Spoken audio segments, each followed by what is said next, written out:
नमस्कार मित्रों, गायत्री क्लासेस के YouTube चैनल पर आपका हार्दिक स्वागत करता हूं, अभिनंदन करता हूं। तो आज का हमारा विषय है सर्वनाम और उसका भेद है प्रश्नवाचक सर्वनाम। तो इससे पहली क्लास में अपन ने पढ़ा था संबंधवाचक सर्वनाम, तो अब पढ़ेंगे प्रश्नवाचक सर्वनाम। तो अपन बात करते हैं प्रश्नवाचक सर्वनाम की। तो सबसे पहले इसकी परिभाषा देखते हैं। तो परिभाषा इसकी हो जाएगी कि जिस सर्वनामों का प्रयोग प्रश्न पूछने के लिए प्रश्न पूछने के लिए होता है या किया जाता है उसे प्रश्नवाचक सर्वनाम कहते हैं। तो ऐसे सर्वनाम शब्द होते हैं जिनका प्रयोग अपन प्रश्न पूछने के लिए करते हैं, तो उसे अपन प्रश्नवाचक सर्वनाम कहते हैं। देखिए वो शब्दांश कौन से होंगे, वो होंगे क्या, किससे और कौन।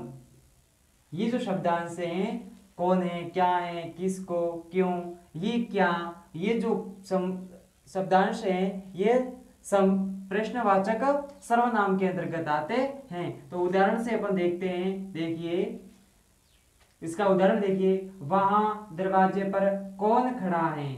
या क्या पूछा गया, कौन खड़ा है, कौन आ गया, इसका मतलब इनमें से ये शब्दांश आ गया है। तो यहाँ पर प्रश्न पूछा गया है कि दरवाजे पर कौन खड़ा है, और इसके वाक्य के अंत में हमेशा प्रश्नवाचक चिन्ह होगा। तो यहाँ पर भी लगा हुआ है, पूछा जा रहा है दरवाजे पर कौन खड़ा है।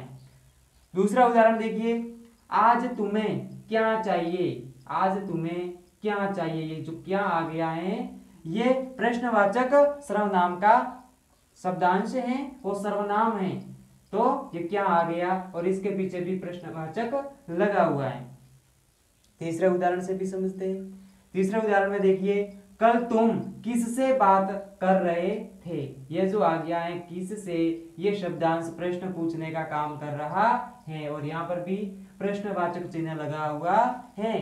तो अपन को ये समझ में आ गया कि ऐसे सर्वनाम शब्द होते हैं जो प्रश्न पूछने के लिए अपन उसका यूज करते हैं। तो ऐसे शब्दांश को अपन प्रश्नवाचक सर्वनाम कहते हैं। तो अपन एक उदाहरण के साथ में भी पढ़ा, तो ये समझ में आ गया होगा, आशा करता हूँ। और ये एक बार और देखिए ताकि आपको अच्छे से समझ में आ जाए, और आप नोट्स बनाते हुए चलिए ताकि आपके ये हिंदी व्याकरण है वो कंप्लीट होती जाए। धन्यवाद।